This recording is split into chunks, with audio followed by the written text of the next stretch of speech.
Hello everyone, welcome to my mini blog. আজকে আমি তোমাদের সাথে আবার একটা ইউটিউব শর্টস ভিডিও রেডি করলাম। তো সবার ফার্স্টে আমি পাতাটাকে কাটলাম, দিয়ে ছাতুটাকে ধুয়ে নিয়েছিলাম, ধুয়ে একটু কড়াই ভাজছি সুন্দর করে।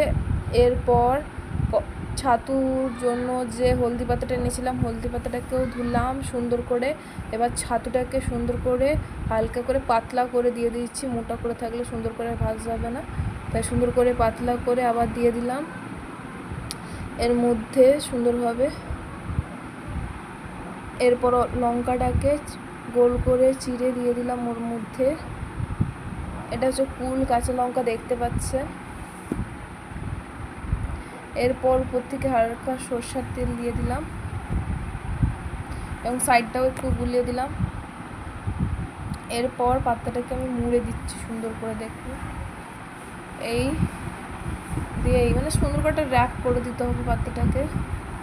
তারপর এটা একটা ফ্রাইং প্যান, এই ফ্রাইং প্যানটা দুদিকে গরম করে নিতে হবে, দুদিকে ভাপিয়ে এটাকে বসিয়ে দিতে হবে।